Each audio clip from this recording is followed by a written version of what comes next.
Detective TV പ്രത്യേക വാർത്തകൾ. അങ്കമാലി നഗരസഭയിലെ 7-ാം വാർഡിൽ ജനങ്ങളെ ഏറെ ബുദ്ധിമുട്ടിച്ചിരുന്ന മാലിന്യപ്രശ്നത്തിന് പരിഹാരമായി കൊണ്ടുവന്ന ഹാപ്പിനസ് പാർക്ക് പദ്ധതി ഇന്ന് അധികൃതരുടെ അവഗണനയാൽ നാശത്തിന്റെ വക്കിൽ. 2025 നവംബർ 4-ാം തീയതിയായിരുന്നു ഈ പദ്ധതിക്ക് തുടക്കമിട്ടത്.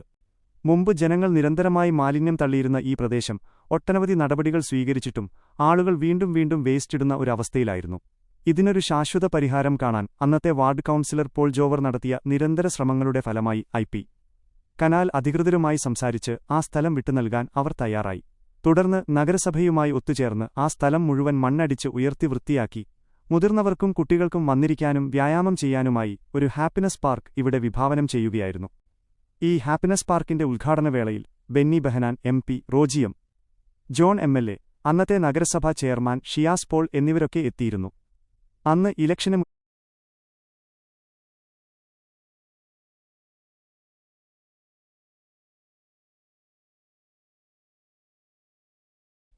തീർച്ചയായും പേര് തിരുത്തിയുള്ള വാർത്ത താഴെ നൽകുന്നു. ഡിറ്റക്ടീവ് ടിവി പ്രത്യേക വാർത്തകൾ. അങ്കമാലി നഗരസഭയിലെ 7-ാം വാർഡിൽ ജനങ്ങളെ ഏറെ ബുദ്ധിമുട്ടിച്ചിരുന്ന മാലിന്യപ്രശ്നത്തിന് പരിഹാരമായി കൊണ്ടുവന്ന ഹാപ്പിനസ് പാർക്ക് പദ്ധതി ഇന്ന് അധികൃതരുടെ അവഗണനയാൽ നാശത്തിന്റെ വക്കിൽ.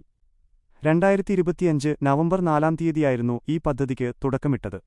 മുമ്പ് ജനങ്ങൾ നിരന്തരമായി മാലിന്യം തള്ളിയിരുന്ന ഈ പ്രദേശം ഒട്ടനവധി നടപടികൾ സ്വീകരിച്ചിട്ടും ആളുകൾ വീണ്ടും വേസ്റ്റിടുന്ന ഒരവസ്ഥയിലായിരുന്നു.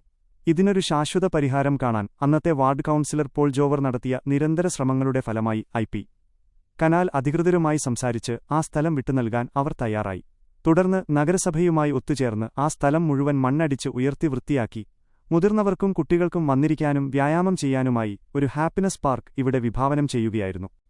ഈ ഹാപ്പിനസ് പാർക്കിന്റെ ഉദ്ഘാടനവേളയിൽ Benny Behanan MP., Roji M. John MLA., അന്നത്തെ നഗരസഭ ചെയർമാൻ ഷിയോ പോൾ എന്നിവരൊക്കെ എത്തിയിരുന്നു.